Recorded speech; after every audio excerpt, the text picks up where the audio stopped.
June the 1st, 2009. Air France Flight 447 is en route from Rio to Paris.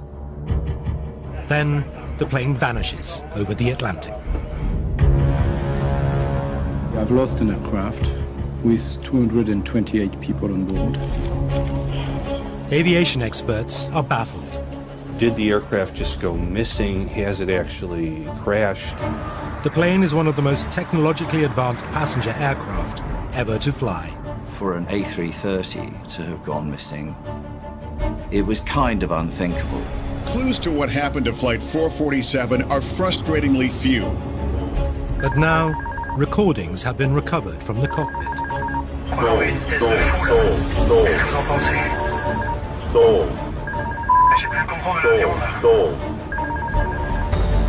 These incredible tapes don't only reveal what caused the crash. Hold up. Hold up. Hold up. They pose a disturbing question. Just how safe is flying today?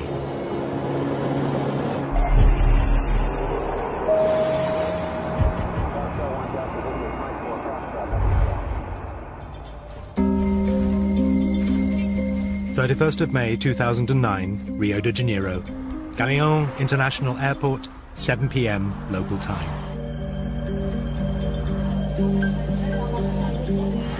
The Air France flight, an Airbus 330, takes off for the 11-hour journey to Paris. Air France is a great airline. The A330 is the latest generation of airplanes. The aircraft is so technologically advanced, aviation experts claim it pretty much flies itself. The pilots will be flying the aircraft manually during the takeoff. As soon as the aircraft's off the ground, the pilots will put the autopilot in. Then it doesn't come out until the last 500 feet of the descent. They trip the autopilot out, and then by the time the aircraft's come to a halt off the runway, you've had about 2 minutes flying. So it's about 4 minutes of flight. There are 228 people on board from 32 different countries, including 5 from the UK, but the majority are French.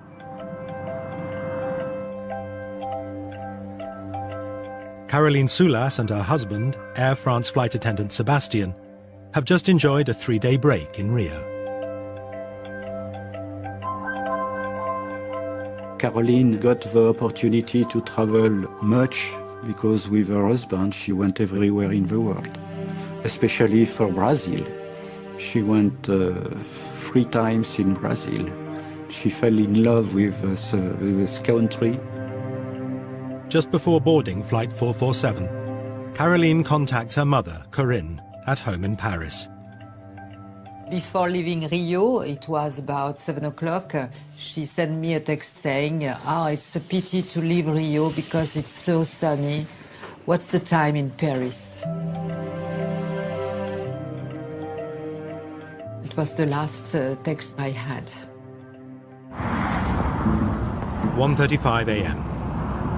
Flight 447 makes final radio contact with Brazilian air traffic control. Your traffic, my friend. Okay. The plane leaves Brazilian airspace and now flies into a radar dark spot in the middle of the Atlantic. The aircraft will be out of radar contact until it comes within range of Senegalese air traffic control. It was right in the middle of the big gap, in the middle of the ocean. And it was at a point where it was handing off between Brazil and Senegal. Most people don't realize that communications over the oceans are actually pretty spotty. And in this case, they were extremely spotty. 3:45 a.m. 2.5 hours after leaving Brazilian air control, Flight 447 still hasn't appeared on the radar screens in Dakar. They were slow to recognize, first of all, that the aircraft had gone missing. Senegal didn't sound the alarm very quickly. A search and rescue operation is scrambled to the last known position of the missing aircraft. In Paris, families and friends gather to meet the flight at Charles de Gaulle Airport. Passengers waiting for the aircraft flight 447. Corinne Soulas is at home, expecting her daughter to phone. But it is Caroline's father-in-law who rings. I receive a call asking me which was the number of the flight, because he has heard on the TV or on the radio that a plane has disappeared. And I didn't know that. So I began to be afraid. And when I saw every text on the TV or hearing the radio, I became folle, comment on dit? Mad. I became mad. Caroline's father, Robert, was working abroad when he heard the news. After I was alone on the earth, it was a great moment of loneliness.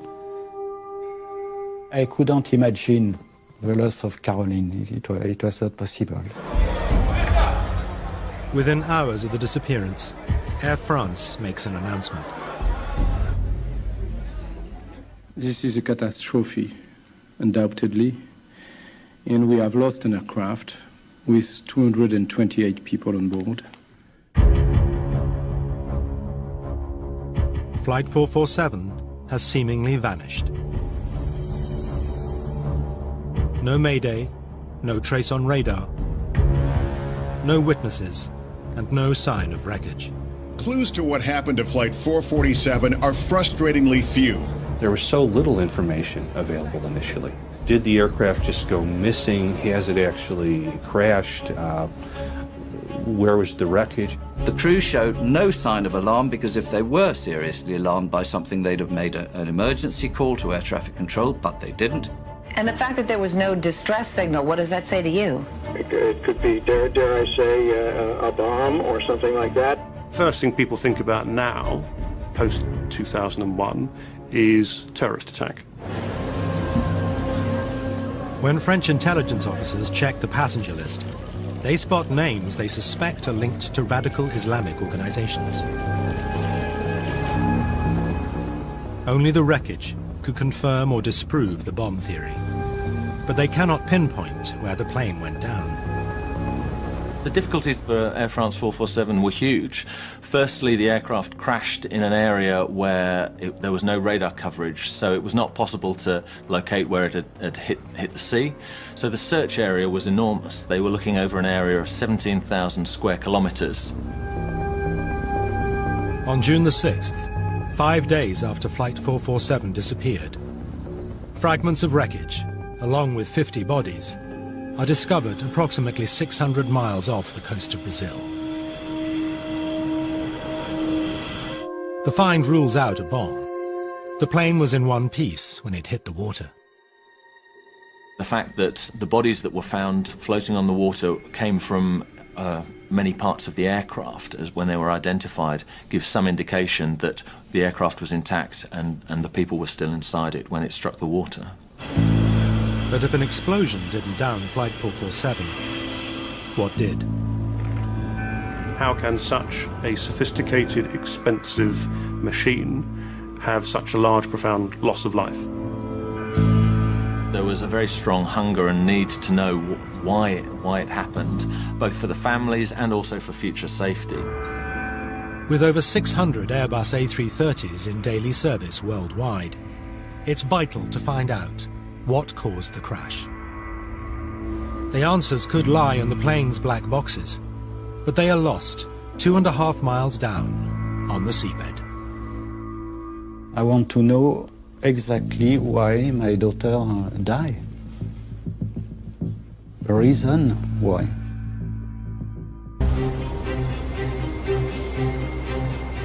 French investigators need to discover why a state-of-the-art Airbus A330 has crashed off the coast of Brazil. They believe the missing flight data black boxes can solve the mystery. It was possible that we would never find the black boxes, and certainly there have been accidents in the past where the black boxes have never been found. A French nuclear submarine is enlisted to join the search. It can pick up the ultrasonic signals transmitted by the black boxes. You have a 30-day lifespan on the underwater locator beacon, and the terrain at the bottom of the sea was very mountainous. If you can imagine, the seabed rises and falls by a huge amount, varying between, I think it was around 900 meters down to more than 4,000 meters depth. 30 days pass with no success. The team now send mini-subs down to scour the seabed. The black boxes were the crucial piece, which is, of course, why incredible amounts of time and treasure were spent by the French government and others. Many assisted trying to find these things, and it was an extraordinary search effort. But after almost 2 years, one of the greatest underwater searches in maritime history, costing over £25 million, draws a blank. Just as it seems the mystery of what downed Flight 447 would never be solved, the French investigators turned to the American team that located the wreck of the Titanic in 1985. Then, on the 2nd of April 2011, the dive team find the shattered fuselage, 13,000 feet down on the seabed. They also find 104 bodies, many still strapped in their seats.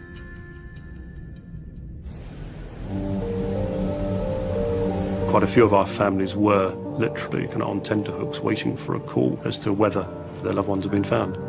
And for families that then kept the call saying, sorry, we haven't found it, their hopes have been raised up, then dashed again. 74 bodies remain missing, including that of Caroline Soulas.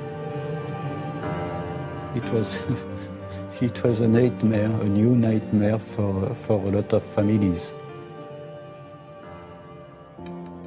But deep under the Atlantic, the divers are still searching the wreckage. Until, at last, they find what they are looking for, the black boxes. When they did find them, it changed everything, because now we started really getting a clear picture. The families and friends of the 228 people who died now have a chance to find out what really caused the crash. The black box data will unravel the precise sequence of events that led to the loss of the aircraft. The actual recordings have not been publicly released, but actors will read a transcript documenting the final, terrifying minutes leading up to the crash. Je crois qu'on va à une vitesse de fou là. Qu'est-ce que vous en pensez? Remonte, remonte, remonte, remonte! Flight 447 leaves Rio and heads north, following the east coast of Brazil. In charge of the plane is Captain Marc Dubois, aged 58, with almost 11,000 flying hours under his belt. The second pilot is 37-year-old David Robert, who's clocked up over 6,500 hours.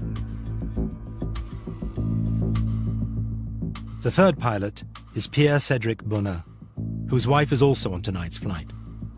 Aged 32, Bonin, with just under 3,000 flying hours, is the least experienced member of the crew. Bonin is sitting in the cockpit's right-hand seat. His captain, Dubois, is sitting on the left. Robert is taking the regulation sleep break in the small cabin to the rear of the cockpit.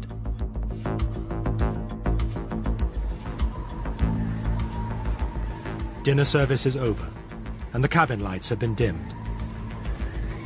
The plane is due to reach Paris in 8 hours' time, and many passengers will now try and grab a few hours' sleep. Things also seem relaxed in the cockpit. Tout va bien?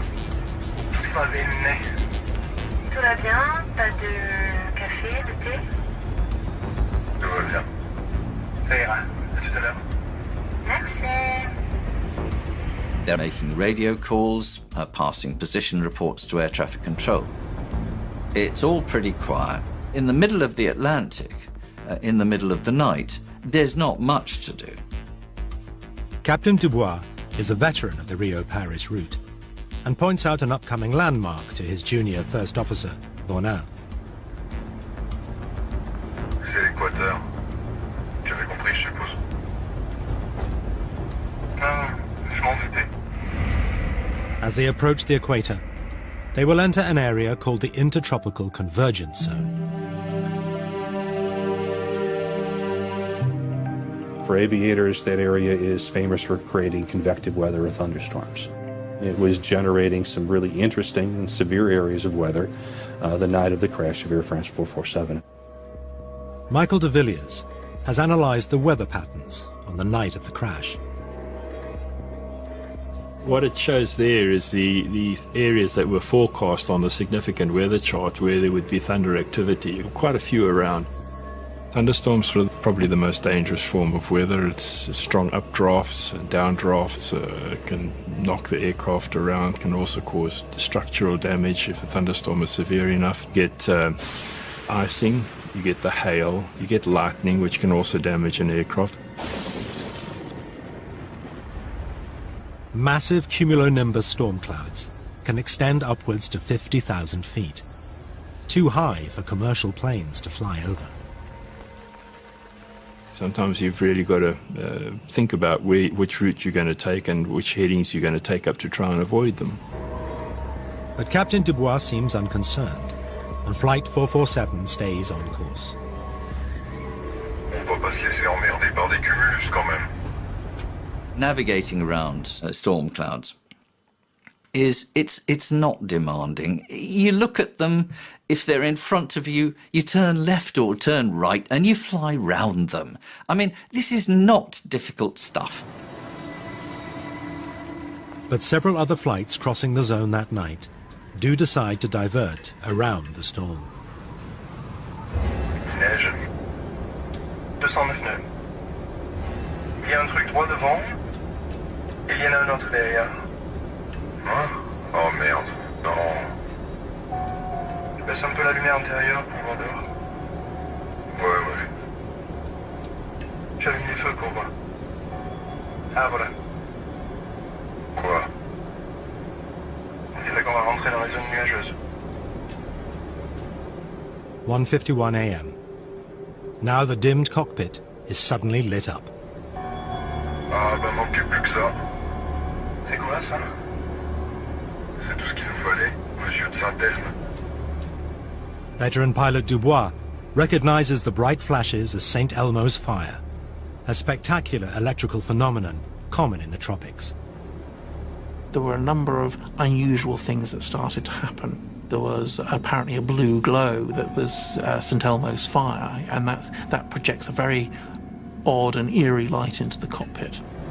The St. Elmo's fire is just a discharge on the windscreen. It's heavily charged ice pellets hit the windscreen and it discharged electricity out. So you get these patterns going up the window. J'avais pas l'impression qu'il allait y avoir de l'orage. Il va y avoir des turbulences quand j'irai dormir. David Robert, who was having a break in the small cabin at the rear of the cockpit, will shortly swap places with Captain Dubois. Bon, bah y a plus qu'à le réveiller, hein, c'est ça? Before Robert arrives, Captain Dubois wants to establish who's going to fly the plane while he's on his break. Ouais, c'est qui le pose? C'est toi? Bon, il va prendre ma place. This means Bonin, with the least amount of flying hours on his record, will pilot the plane until the captain returns. If a captain is going on the break, you would have thought that the priority would have been to have the most experienced person in charge of the aircraft and sitting in the appropriate seat. T'as dormi? Moyen. T'as pas dormi? Il a dit moyen. Bon, allez, je me casse. Bon, ça va. Bon, les petites turbulences qu'on vient d'avoir, t'auras les mal après? I did find it interesting that for what I thought we were certainly the most busiest part of the flight in terms of weather avoidance, that the captain decided to take rest for that. I would have thought that would be the bit the captain would want to stay for. The decision he made, in his mind, he was quite happy with it. In hindsight, us looking at it, maybe it wasn't the best decision. Minutes after Captain Dubois leaves the flight deck, the weather deteriorates. On va les appeler à l'arrière pour leur dire. Oui. Oui, Marilyn, c'est Pierre devant. Dis-moi, dans 2 minutes, on devrait passer une zone où ça devrait bouger un peu plus. Je voudrais vous méfier. D'accord. On s'assoit alors. Ouais, je pense que ça serait pas mal. Je te rappelle dès qu'on est sorti de là.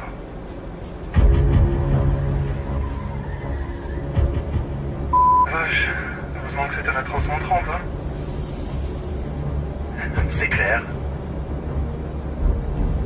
Moins 42 degrés. Robert suggests changing course to avoid the storm clouds. Tu veux pas tirer un peu plus sur la gauche, là? Excuse-moi? J'ai dit, tu veux pas un peu plus tirer sur la gauche? As Bonin steers the plane 12 degrees to the left, a sharp, chlorine-like smell spreads through the cockpit.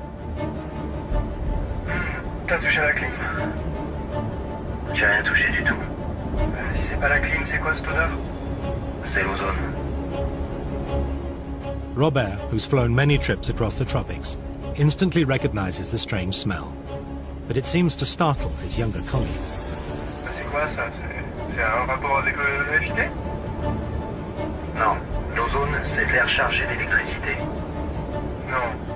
Ah non, d'accord. There were unusual smells in the cockpit. There were electrical disturbances and electrical phenomena around St. Elmo's fire and so on.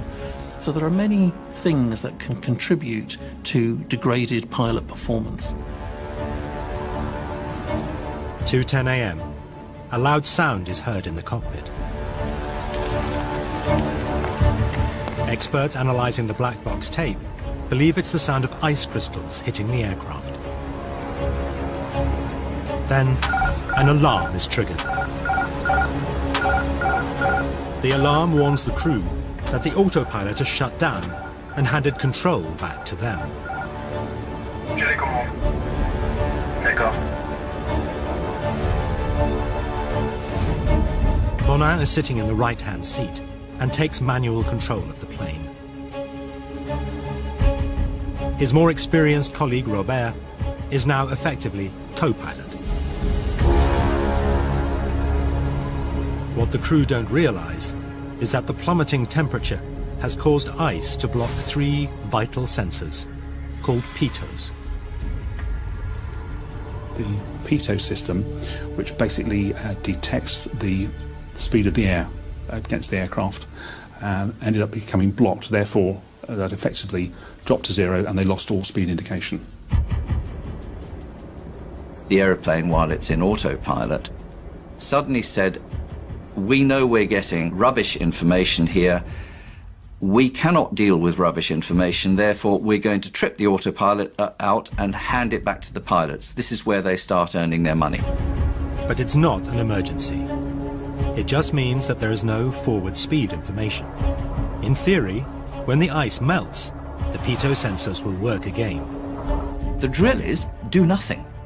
Literally, just fly the aircraft, continue to fly it straight and level, leave the power where it is, because it's been working pretty well for you up until this point. If the crews touch nothing, the aircraft will remain fairly stable while they sort themselves out and get the aircraft into a safe flight configuration. In the case of Air France 447, there was almost an immediate reaction by the pilot flying, and that actually made the situation worse.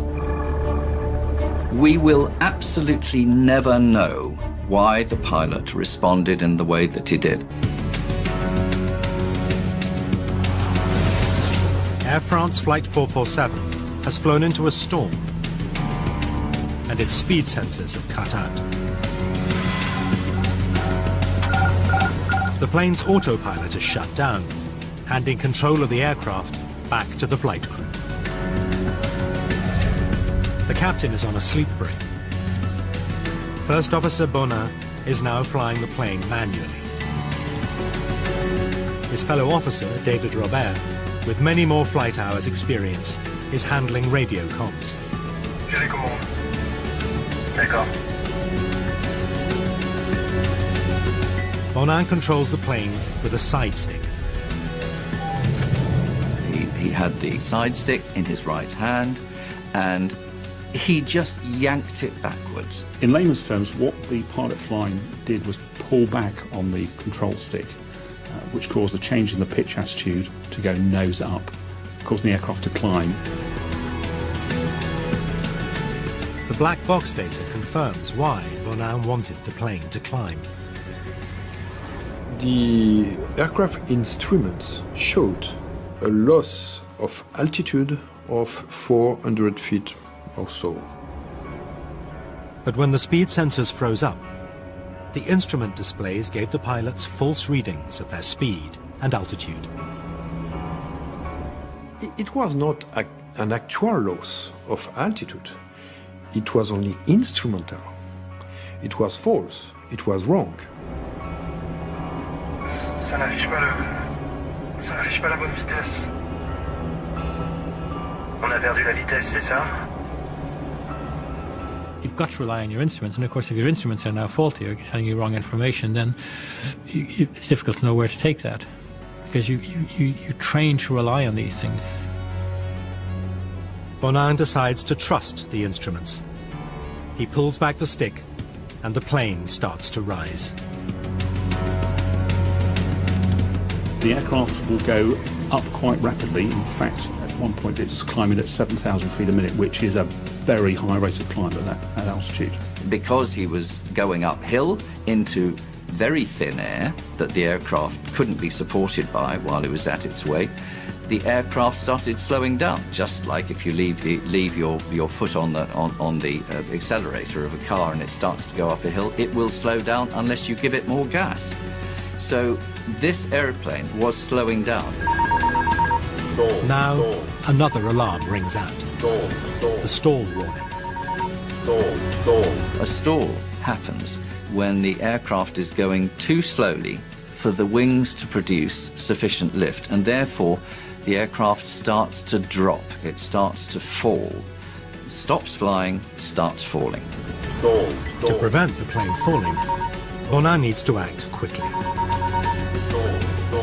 When the stall warning occurred, the pilots are expected to take an immediate action of changing the attitude, push forward on the side stick, reduce the angle of attack, and therefore recover from the stall.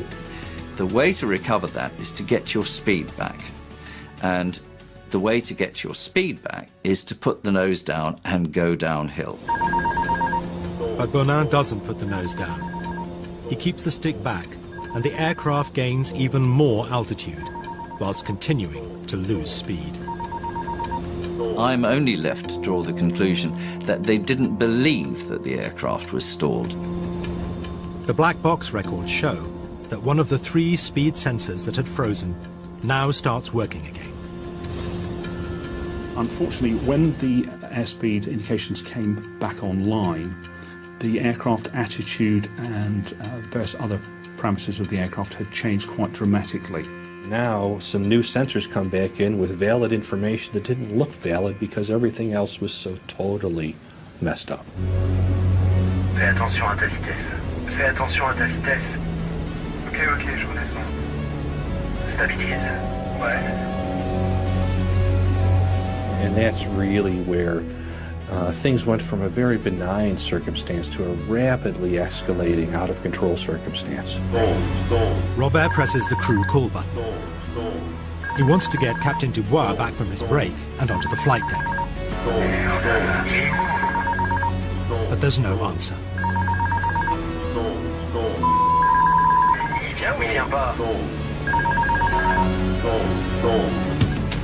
Air France 447 is now 7 miles above the sea and still climbing. Once you're going up very, very fast, the speed is decaying very, very rapidly.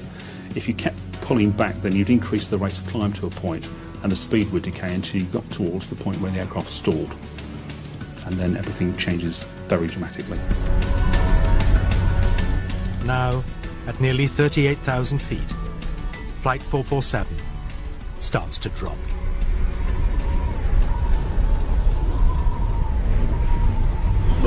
On a pourtant les moteurs, qu'est-ce qui se passe, bordel? Tu comprends ce qui se passe ou pas? J'ai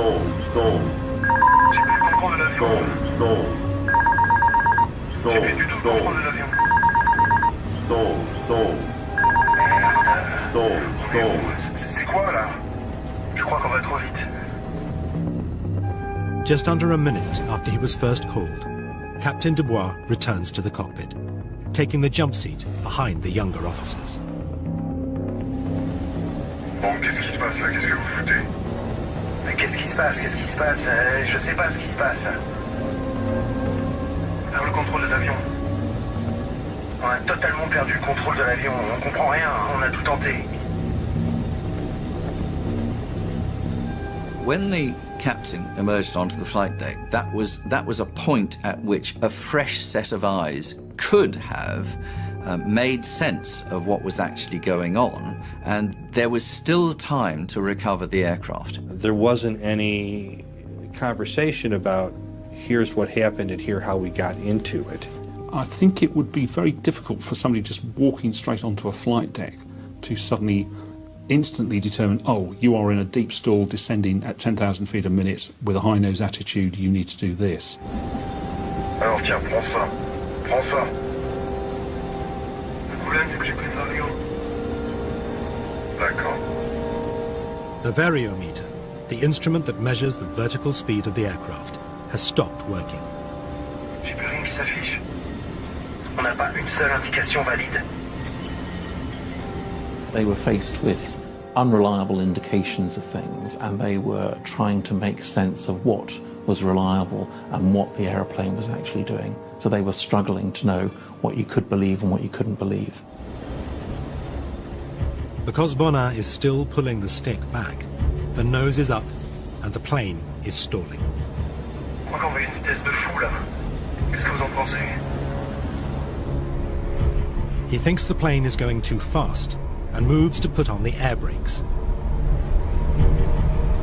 At that point, that's absolutely the wrong thing to do. The problem already was going too slow and not having enough lift. The speed brakes would have made that worse. David Robert rapidly overrules the man flying the plane. Non, non, surtout sors pas les freins. Non? Ok. Les sors pas. The aircraft now falls to below 30,000 feet, but they still have time to recover the situation. If they had stuck the aircraft's nose down and applied a decent amount of power, they could have recovered completely from the stall and, with an undamaged aeroplane, resumed the flight. Robert now takes over control of the plane without issuing the customary verbal acknowledgement. But he doesn't realize that Bonin is still pushing back on his stick, and the crew concentrate on getting the wings straight, rather than powering the plane downwards out of the stall. Les ailes sont à l'horizontale, non? Les ailes à plat. Allez, la redresse sur l'horizon. Sur l'horizon. They didn't understand what was happening to the airplane. They didn't have it. The picture they had in their head of what was going on was so confused that the actions they took, which they hoped would recover the airplane, were absolutely the wrong actions. On tire, qu'est-ce que t'en penses? Qu'est-ce que t'en penses? Qu'est-ce qu'il faut faire? Je sais pas. On descend.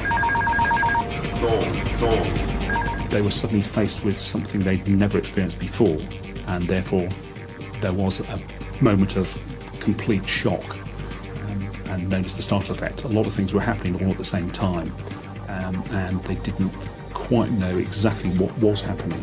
Alors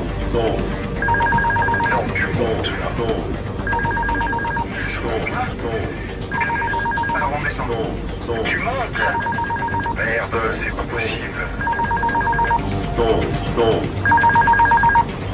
We'll never know what was going on actually in the heads of those pilots. All we know is that they were confused. Exactly what picture they had of what was going on, we'll never know. The stall alarm, having rung 58 times, now cuts out.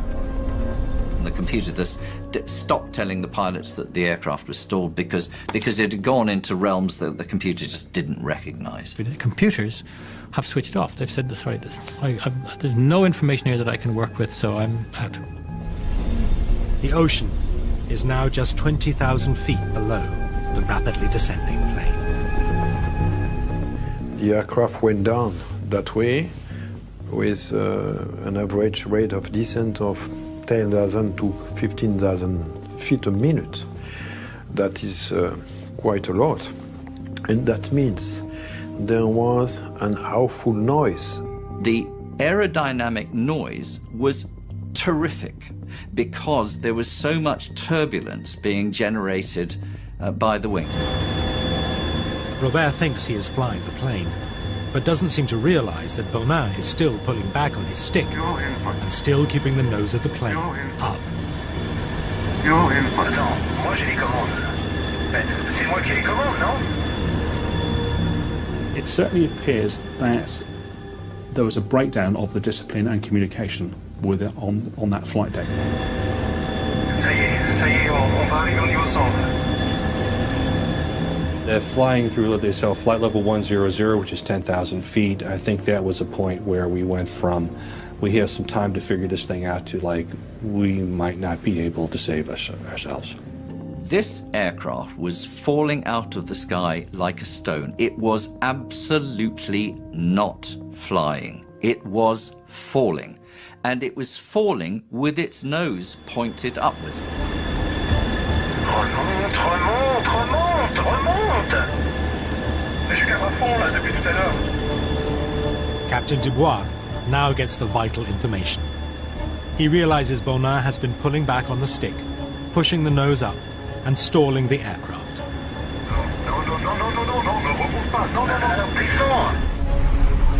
To get out of the stall, Robert knows he must get the nose of the plane pointing downwards. Alors donne-moi les commandes. À moi les commandes. Vas-y, fais les commandes. Attention, je cabre. Je cabre. Je cabre. Il faudrait là, on est à 4000 pieds. Je cabre là.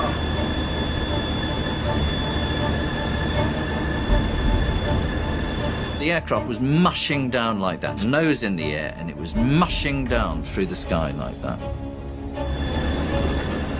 As they near 2,000 feet, the aircraft's ground proximity warning system detects the ocean below, and a new warning sounds. Pull up! Pull up! Sink rate. Pull up! Pull up! Allez, on tire. Pull up! On va taper. Pull up! Mais c'est pas vrai. Pull up! Qu'est-ce qui se passe? 10 degrés d'assiette. The recording stops at 02 hours, 14 minutes, 28.4 seconds.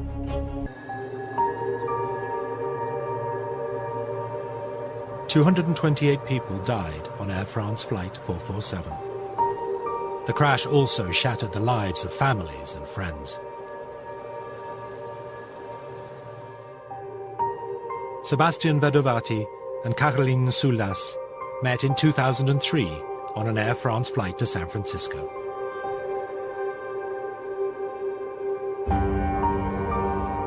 Six years later, they died on Air France 447. I love this picture because we can see their rings. And I've got the same ring. They were in love with each other.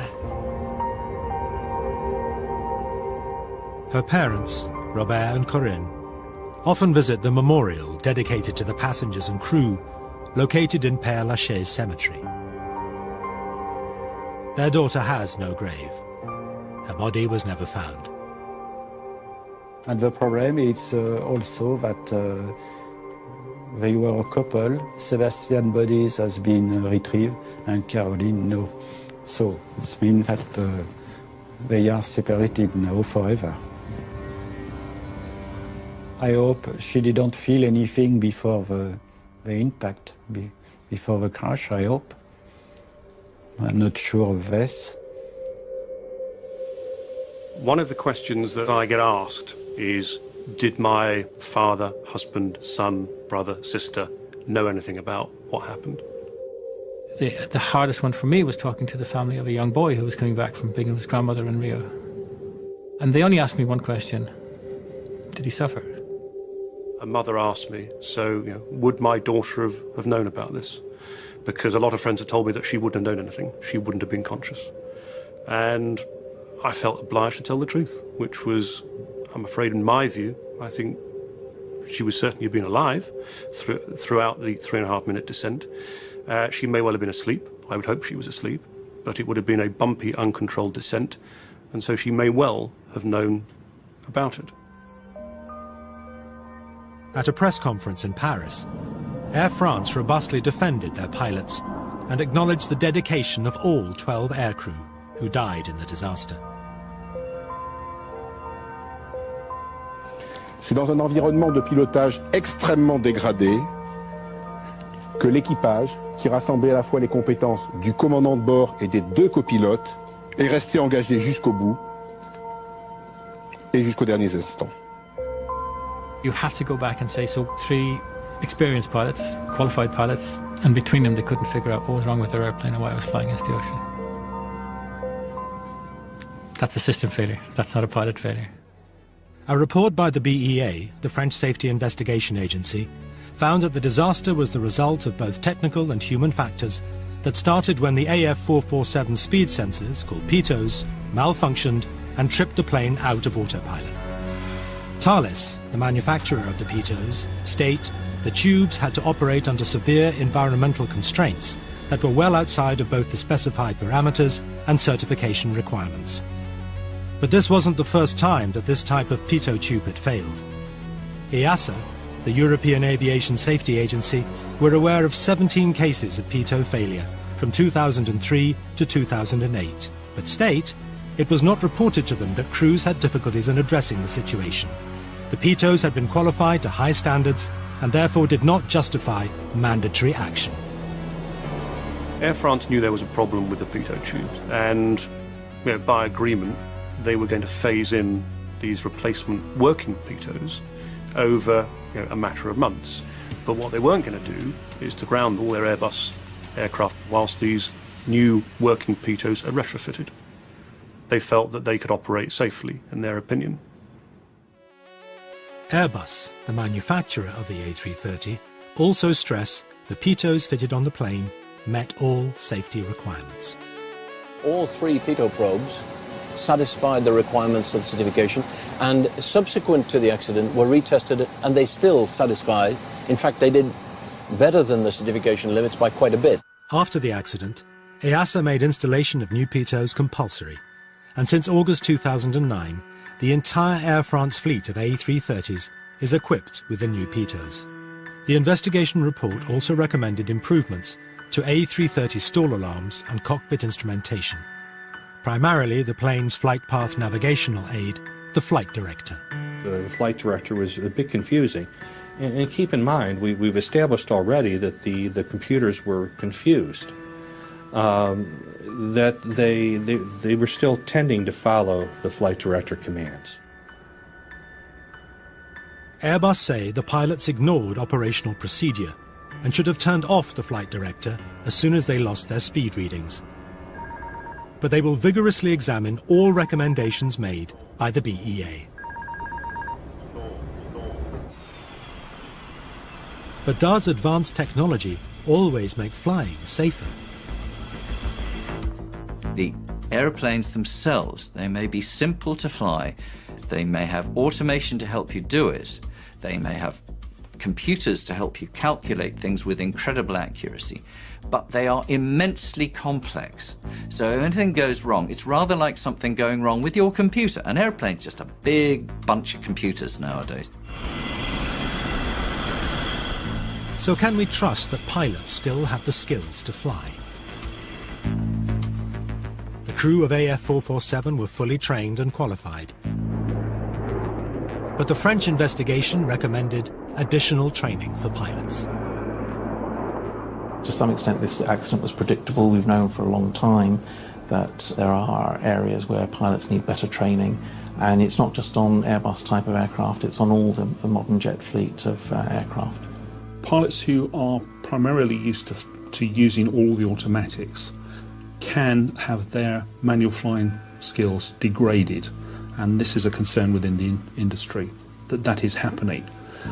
Therefore, if you have an unusual situation that perhaps they haven't trained for, then it does rely on a discipline and appropriate training for those pilots to be able to say, I can still fly this aeroplane. Air France state that over the past 3 years, simulator sessions have been introduced to address unsure speed at altitude, as well as new emergency manoeuvres in case of a stall situation. EASA say they are reviewing all safety recommendations made by the report, and if necessary, will then take measures to improve aircraft equipment and decide on additional training requirements. This aircraft crashed because they didn't know what was going on. They should have known what was going on. Do I blame them?